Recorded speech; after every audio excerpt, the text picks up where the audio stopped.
بسم اللہ الرحمن الرحیم۔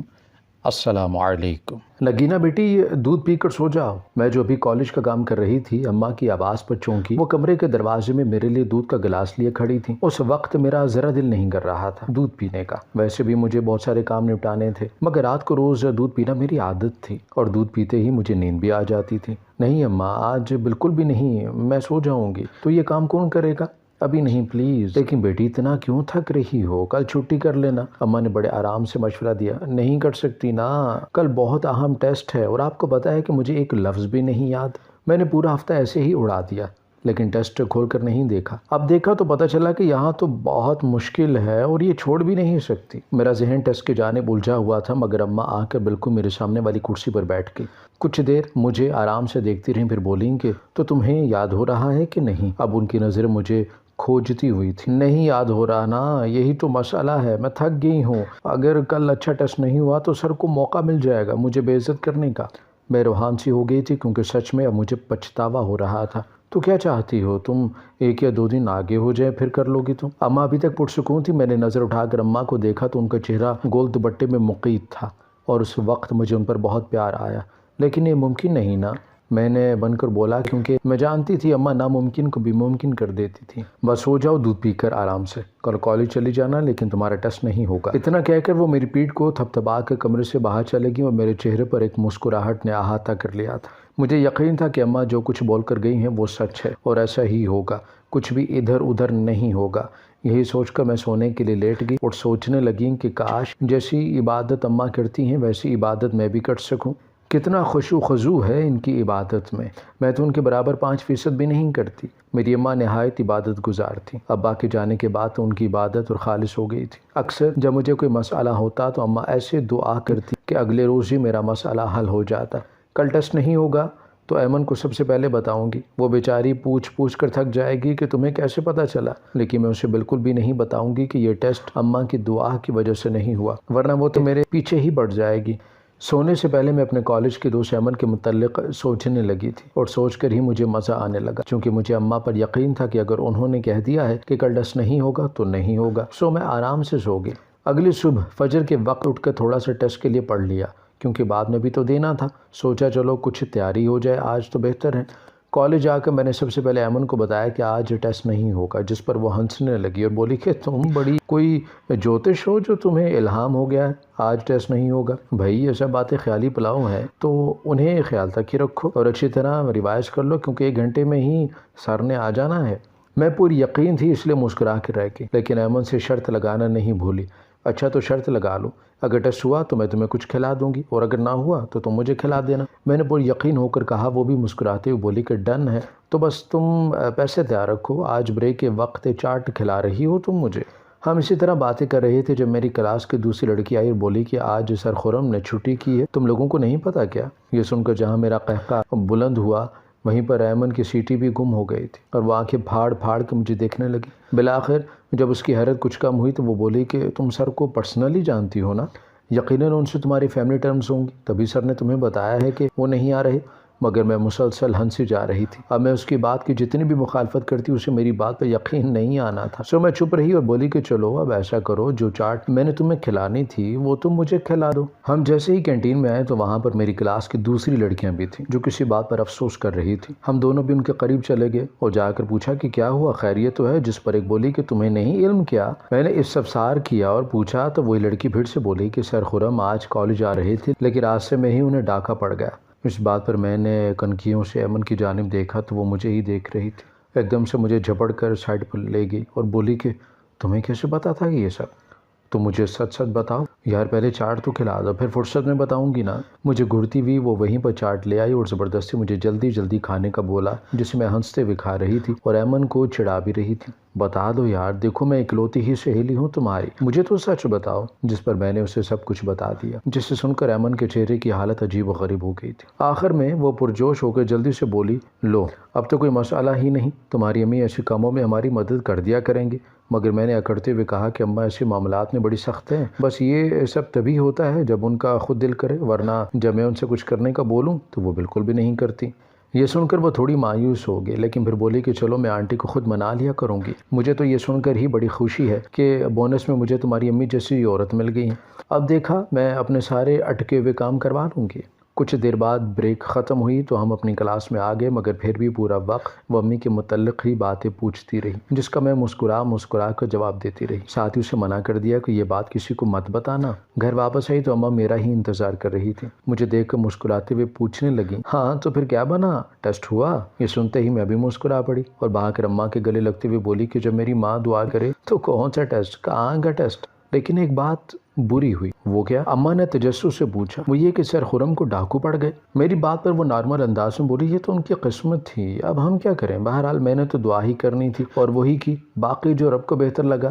میں بھی ان کی بات سے متفق تھی۔ سر اس بات میں سر ہلا کر کپڑے وغیرہ بدلنے چلی گئی۔ جلد ہی کھانا کھا کر فارغ ہوئی تو مجھے پھر سے نیند آنے لگی، مگر میرا سونے کا دل ہی نہیں کر رہا تھا۔ بستر پر لیٹتے ہی آج کا قصہ ایک مرتبہ پھر سے یاد آیا تو میرے چہرے پر ایک آسودہ سے مسکراہٹ پھیل گئی اور میں مطمئن ہو کر سوچنے لگی کہ اماں کتنی نیک ہے نا، ایک مرتبہ ہی دعا کرتی ہیں تو ان کی دعا قبول ہو جاتی ہے، ورنہ آج تک میں نے کبھی کئی مرتبہ دعائیں مانگی ہیں، ایک دن میں تو کبھی قبول ہی نہیں ہوئی۔ اسی وقت مجھے بہت سے ایسے پرانے واقعات یاد آنے لگے جس میں اماں نے میری بہت مدد کی تھی۔ میری اماں کو میں نے شروع دن سے ہی بہت نیکوکار دیکھا تھا۔ مجھے کوئی بھی مسئلہ ہوتا تو اماں مسکرا کر پوچھتی، نگینہ بیٹی کیا بات ہے، مجھے بتاؤ۔ شروع میں انہیں کوئی بات بتانے سے ہچکچایا کرتی تھی، مگر پھر آہستہ آہستہ بتانے لگی۔ میں انہیں جو بھی مسئلہ بتاتی اگلے روز وہ حل ہو جاتا، پھر میں دوڑتے ہوئے آتی اور اماں کے گلے سے لگتے ہوئے بولتی کہ اماں میرا مسئلہ حل ہو گیا۔ مجھے تو یقین ہی نہیں آ رہا کہ کیسے ہوا، اور اماں مسکرا کر بس چپ کر جاتی۔ پھر آہستہ آہستہ مجھے سمجھ آنے لگا کہ جو بھی کوئی مسئلہ ہو، چاہے اسے گزرے ہوئے ہفتہ ہی ہو چلا ہو، لیکن وہ حل نہیں ہوتا۔ جس روز اس مسئلے کی تفصیل اماں کو بتاؤں، اگلے روز ہی وہ اس طرح حل ہو جاتا ہے کہ میں حیرت سے دنگ رہ جاتی ہوں۔ پھر ایک روز میں نے اماں سے پوچھا، اماں آپ کچھ کرتی ہیں نا؟ جب تک میں آپ کو اپنا مسئلہ نہیں بتاؤں وہ وہیں پر اٹکا رہتا ہے، لیکن جیسے ہی میں وہ مسئلہ آپ کو بتا دوں وہ چٹکیوں میں حل ہو جاتا ہے۔ میری بات پر اماں چپ رہی تو میں نے اصرار کیا کہ دیکھیں اکلوتی بیٹی ہے، اگر مجھے نہیں بتائیں گے تو آپ کسے بتائیں گے؟ یہ سن کر اماں نے اس بات میں سر ہلا دیا۔ میں تجسس سے آگے بڑھی اور پوچھا، کیسے کرتی ہیں آپ؟ ظاہر ہے مجھے تجسس تو ہونا ہی تھا، جب ایسے کام میرے سامنے ہوں گے تو بس میں دعا کرتی ہوں اور اس دعا میں ایڑی چوٹی کا زور بھی لگا دیتی ہوں، کیونکہ تم میری اولاد ہو اور بڑی پیاری ہو، اس لیے میں تمہیں کسی تکلیف میں نہیں دیکھ سکتی۔ اس وقت مجھے اماں پر بہت زیادہ پیار آیا تھا۔ میں نے لوگوں کی مائیں بھی دیکھی تھیں، مگر کوئی بھی میری ماں جیسی نہیں تھی۔ میری زندگی بڑی پرسکون تھی، مگر اس زندگی میں صرف ایک ہلچل تھی اور وہ ابا تھے۔ جیسے میری ماں ہر وقت خوش اور مطمئن رہا کرتی تھی، میرے ابا ایسے نہیں تھے۔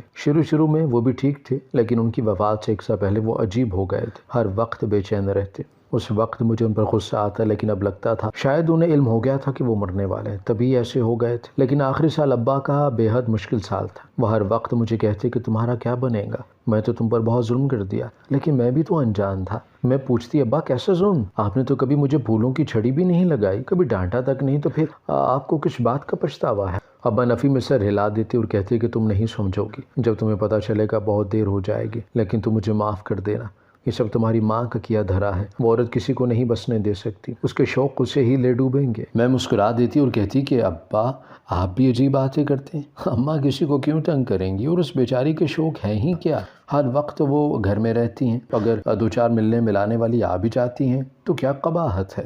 یہ سب کچھ ان ملنے ملانے والیوں نے ہی شروع کیا تھا جو آج نوبت یہاں تک پہنچ گئی ہے۔ اگر مجھے علم ہوتا تو میں کبھی تمہاری ماں کو نہ اپناتا، میری تو زندگی اجڑ گئی ہے، برباد ہو گیا ہوں میں۔ اس بات پر مجھے ابا پر بہت غصہ چڑھتا کہ کیسی باتیں کر رہے ہیں، وہ میری ماں کے خلاف۔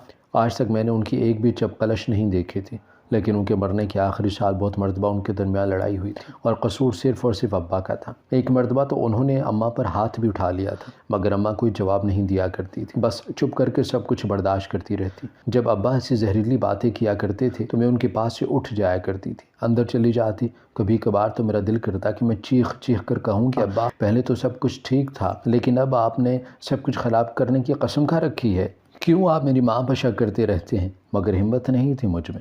ایک اماں اوپر سے بیمار بھی رہا کرتی تھی، لیکن پھر بھی وہ سارا کام خود کیے جاتے۔ بالآخر اس روز کی چک چک کا یہ فائدہ یا نقصان ہوا کہ میں نے گھریلو معاملات میں حصہ لینا بند کر دیا۔ اماں یا ابا لڑ بھی رہے ہوتے تو میں چپ چاپ اپنے کمرے میں پڑھائی کرنے میں مصروف ہو جاتی۔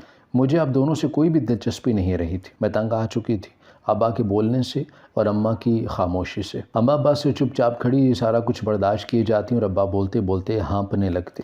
بس اس ساری بحث کا ایک نتیجہ نکلا تھا، اور وہ یہ کہ اماں سے ملنے اب عورتیں آنا بند ہو گئی تھی۔ وہ ہفتے میں ایک روز خود برقع پہن کے باہر نکل جاتی، شاید ان عورتوں سے ہی ملنے جاتی تھی۔ سوموار کو ابا گھر نہیں ہوا کرتے تھے تو اماں برقع اوڑھتی اور بولتی کہ نگینہ میں باہر جا رہی ہوں، تمہارے ابا تو مجھے نکلنے ہی نہیں دیتے، ہر وقت شک کرتے رہتے ہیں، اسے بتانا مت، اگر بھول کے وہ گھر بھی آ جائے تو۔ میں مسکرا کر کہتی کہ ٹھیک ہے اماں آپ جائیں، اچھی بات ہے، ابا کو بھی پتہ چلے، جب انہوں نے آپ کی سہیلیوں کو گھر آنے سے روکا ہے تو پھر ایسے ہی ہونا چاہیے۔ یہ سن کر اماں چلی جاتی اور پیچھے میں دل ہی دل میں ابا سے مخاطب ہوتی ہوں کہ دیکھیں آپ کی بیجا سختیوں کا نتیجہ، کاش آپ ایسا سخت نہ ہوتے، پہلے بھی تو اتنا پیار کیا کرتے تھے ہم سے، لیکن اب اچانک نہ جانے آپ کو کیا ہو گیا ہے جو اماں کا وجود ہی آپ کو کھٹکنے لگا ہے۔ کاش ابا آپ ایسے نہ ہوتے، کاش۔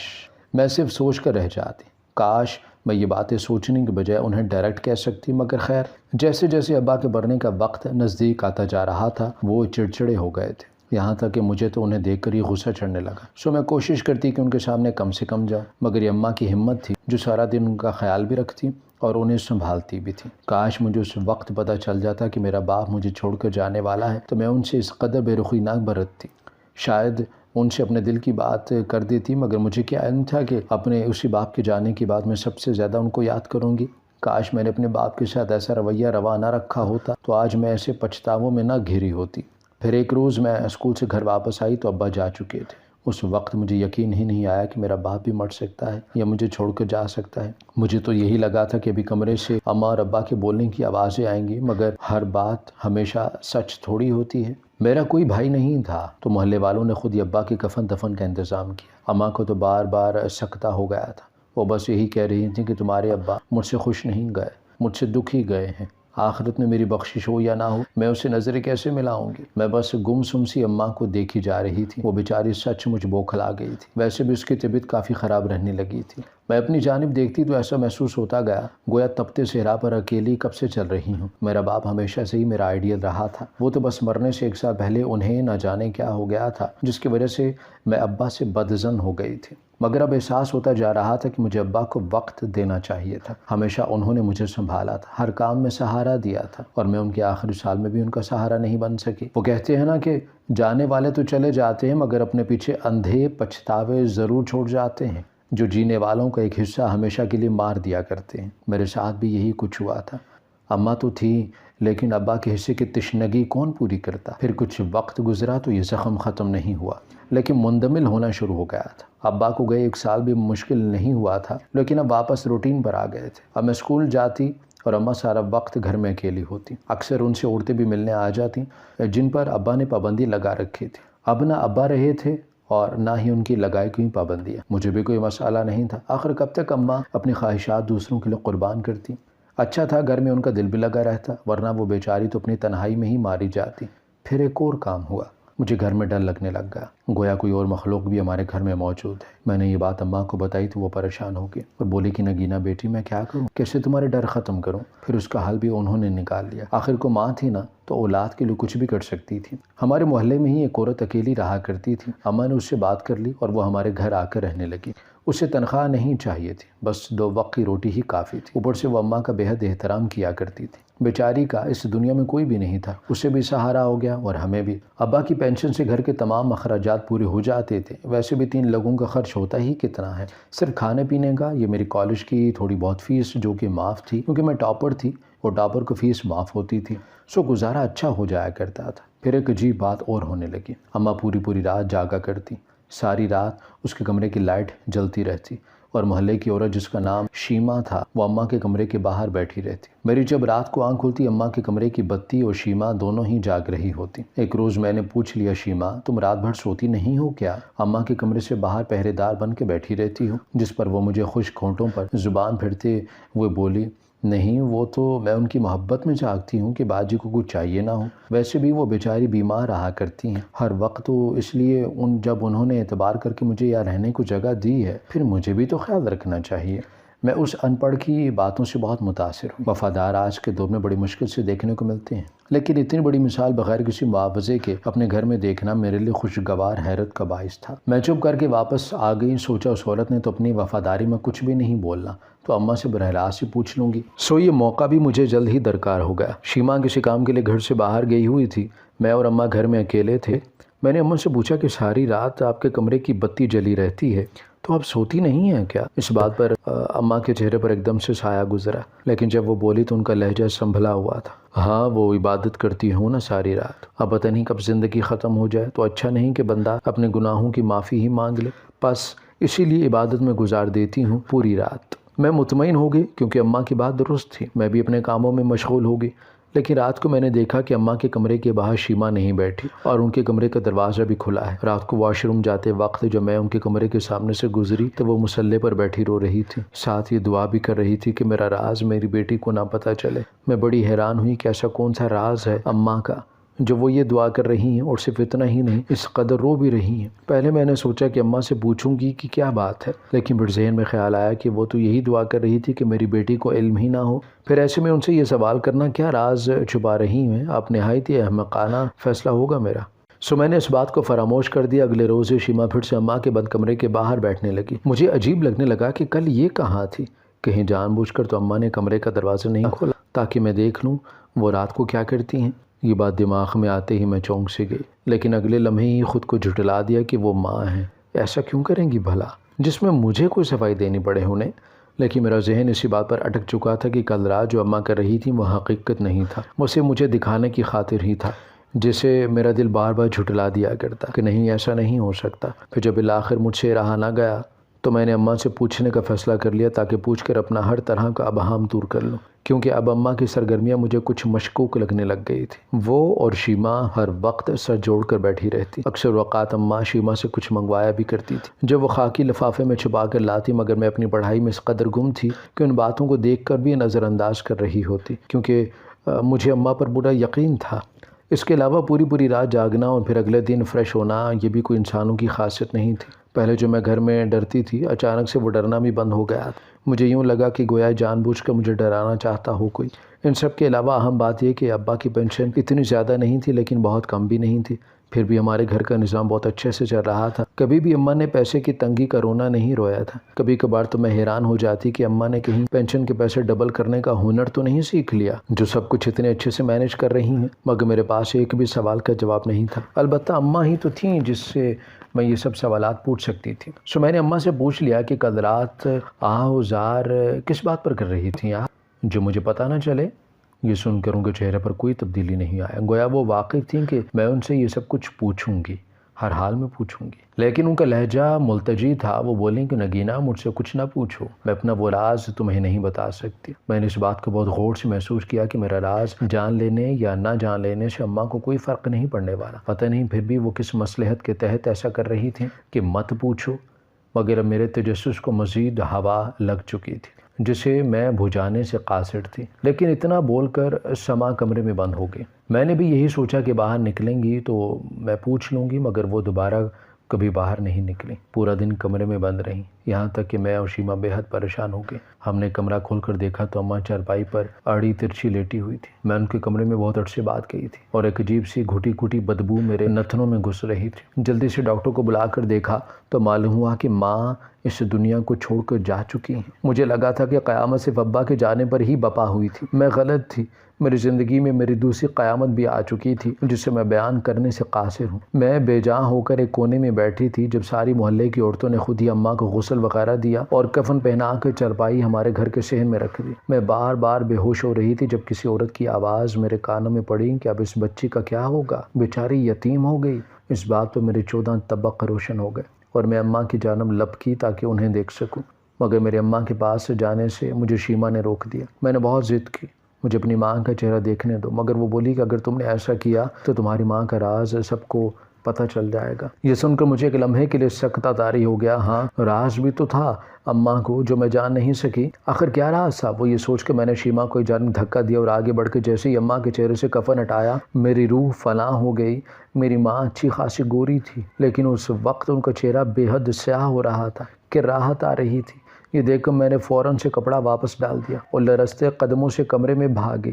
شیما بھی میرے پیچھے ہی اندر آئی اور میں اسے گردن سے پکڑتے ہوئے بولی کہ مجھے سچ بتاؤ، میں جانتی ہوں کہ تم اماں کی حقیقت سے آگاہ ہو، مجھے بتاؤ کہ سب کچھ، ورنہ آج میں تمہاری جان لے لوں گی۔ اس بات پر وہ گھبرا گئی اور بولی کہ جان لو، حقیقت ویسے بھی تمہاری ماں تو اب مر چکی ہے۔